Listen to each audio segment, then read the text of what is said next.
Welcome, ladies and gentlemen, Gungans and droids, and all you swashbuckling pirates out there across our beloved empire, to our initial gameplay review of Hondo Ohnaka.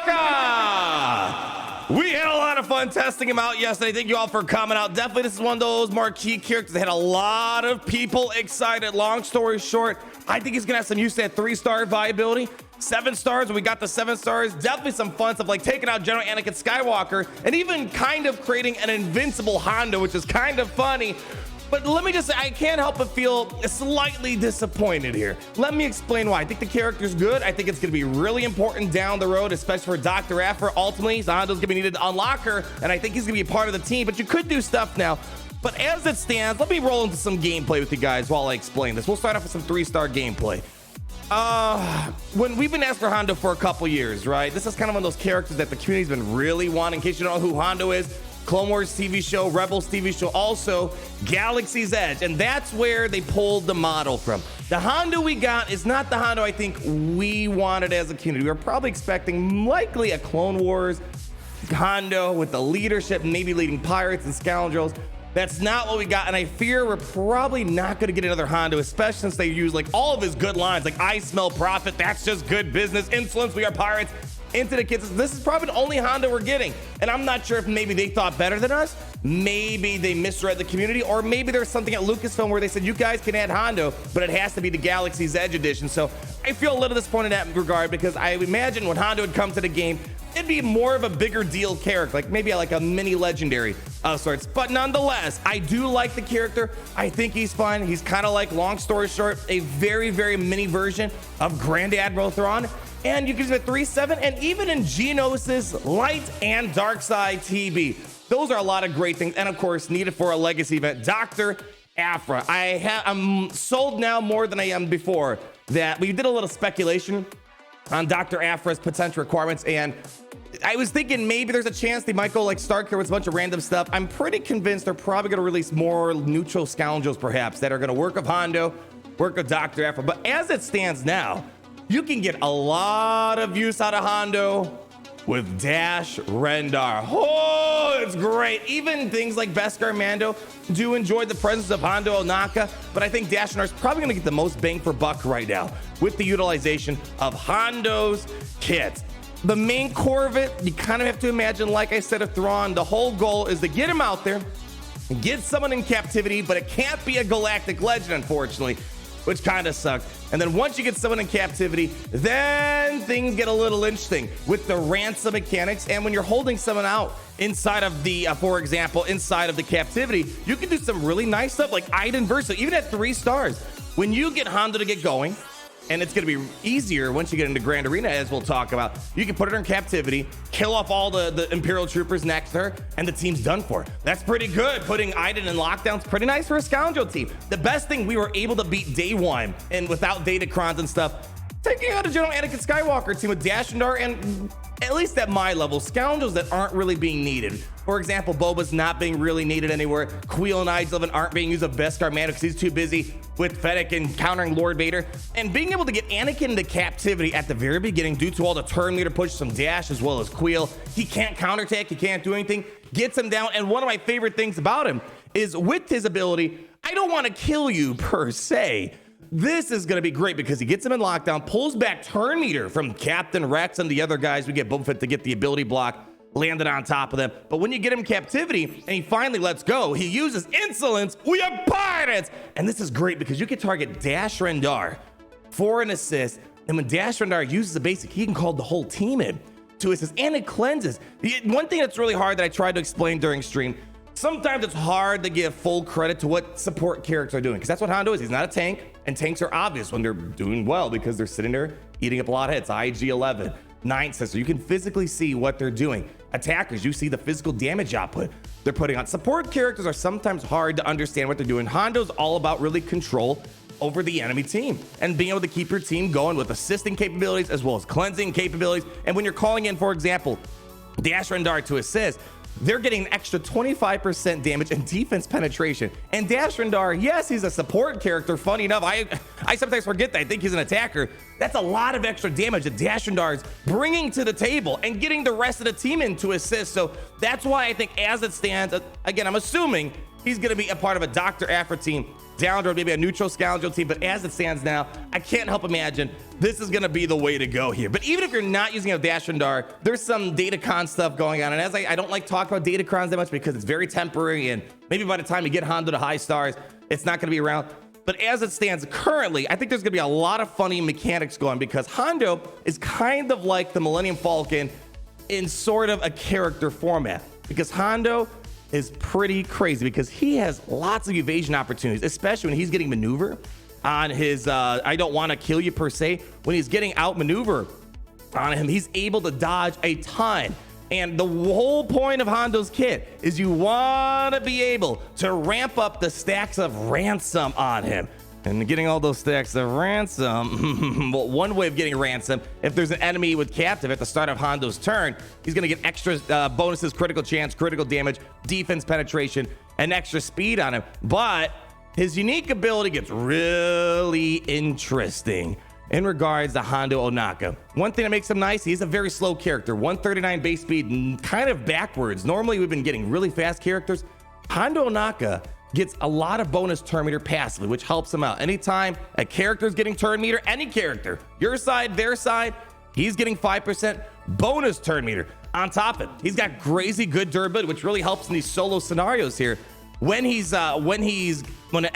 character is getting about, he's getting 5% protection recovery, which is great. Anytime someone's assisting, he's getting 5% protection up. So he's able to keep up in terms of speed, able to keep up in terms of sustainability on him. And the great thing is every time he's pretty much evading here, it just looks like the stacks of ransom just keep going up and up and up and up. And things get really funny if you want to. All right, let me back up. It's a really fun mechanic. In Hondo's unique ability, that's just good business. Whenever Hondo evades an attack, he gains a stack of ransom. And depending on how many stacks of ransom, you're going to get a lot of extra bonuses. At 5 stacks, he's getting exposes on the enemy, and he gains foresight on his basic ability. At 10 stacks, he's immune to critical hits, which is great against General Anakin Skywalker. 15 plus stacks, he recovers 20% health of protection, or just 20% health at the start of his turn. And if he has 20 stacks, he's going to get 20% protection at the start of his turn. So it's a lot of Wat Tambora type of mechanics and armor stuff kind of baked in there. But every time he's evading, he's getting a stack of ransom. And the more ransom he's getting, he's got extra critical damage, defense penetration, and extra speed. Well, if you throw on a Datacron from the current set 4, the purple ones, that has lots of dodges, everyone's favorite mechanic, sometimes you can get like 70, 90% dodge. But I threw on a 40-some% dodge on him.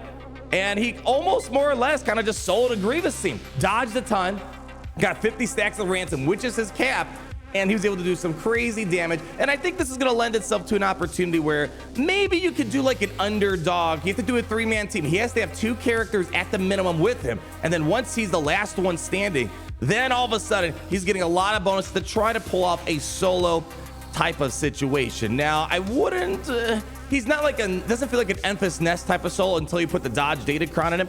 But he is getting 100% turn meter, 25% counter chance, defense, evasion, offense, potency, and tenacity. So he's kind of putting up a final stand. It's kind of hard. It's hard to prepare yourself to make Hondo the last one standing unless you put crazy high evasion on Hondo and he evades otherwise. During my testing, he might just die up early on. But luckily with outmaneuver, there's a chance he might be the last one standing. So I'm not sure if as of now you should be making your strategy based around Hondo solos, but it's definitely going to be there. And I suspect, especially during this season, you can create almost an unkillable Hondo, throwing out a high evasion on him, and then maybe doing old Ben lead to even jack up the evasion on him even more. He's going to be dodged a ton. He's going to rack up his ransom. Then he can do some really solid damage. We have him at Relic 5, and at times we're able to get him to hit over 100,000 very, very comfortably on him. So point I'm getting at, as it stands, he's a good character. I wish he was better. I kind of wish it's what we were kind of expecting out of Hondo, a Clone Wars Hondo lead that's really fun of a pirate scoundrel based team. It's unfortunate we didn't get that, but as it stands, you're going to get a lot of fun stuff out of him, and he's going to be used for Dr. Aphra's legacy event, and I have a feeling he's probably going to be a part of the Dr. Aphra team, and it's going to get even better even before Dr. Aphra's in the equation. He's got a Grand Arena Omicron on him, and with the Grand Arena Omicron, one of the core parts of his kit is putting someone in captivity, fracturing them basically.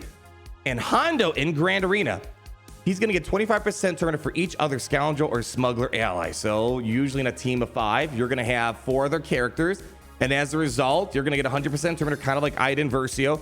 And then right at the very beginning, he can just put someone on Fracture, and that is going to be a really, really, really, really big play. So even right now, we're able to beat General Get Skywalker, Dashendar, and some other funny stuff. I think it's only going to get better down the road. And of course, his stats are going to amplify even more with this Omicron on him. So there's a lot of viability we did not see involved with Hondo. I quickly want to talk about Zetas, and one drawback you want to be aware of, because I fell into this pit this pit hole inside of Genos' territory. I sometimes get a little too excited. He's got 2 Zetas in him.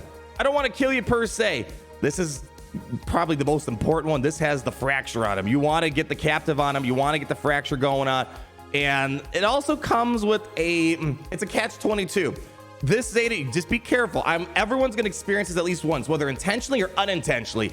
When he's got someone on captivity, the Fracture, if you accidentally kill them off and he doesn't have 10 stacks of ransom, Hondo just pieces out. He leaves the battle. And sometimes it might be accidental. One of your other characters kills off the other person, or damage over time kills off the captive person. Or in Genos' territory battle, I wasn't keeping track of it. I put captive on Kalani, and then I killed him, and then Hondo left the battle. You be aware of that. Keep track of how many stacks of ransom there is. If he has more, you're good to go. But the good part is it comes with the Fracture. So that's going to be a no-brainer. The other one is going to be, that's just good business here. It's got the Omicron, which I'm going to be testing it out. I think it's going to be a lot of fun. Getting a Thrawn Fracture immediately, it's kind of a big deal, assuming nothing stops his turn meter gain, like maybe Hux or Kenobi and whatnot.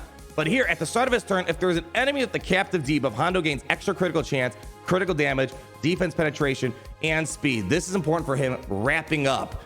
And that's why you need to kind of get access to a non-galactic legend character, get them in captivity, and that's how you're going to start ramping up Hondo.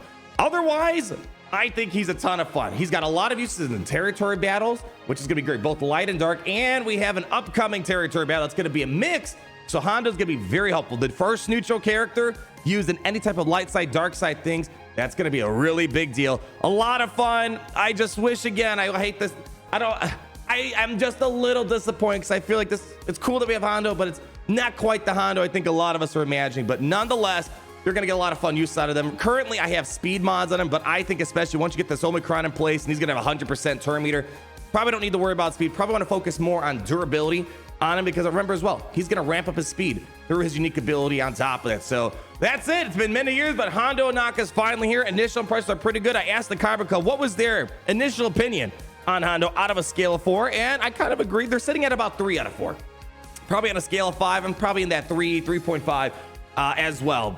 Hopefully we see more of him. It's gonna be a lot of fun. And then when Dr. Effort comes, I have a feeling he's gonna be probably a key staple. But in the meantime, enjoy him at 3 stars, 7 stars. Enjoy him if you're trying to annoy your opponent with timeout mechanisms and tons of dodge datacrons. I'm sure there are some funny, wacky ways to take advantage of him. Is he the best marquee character this year?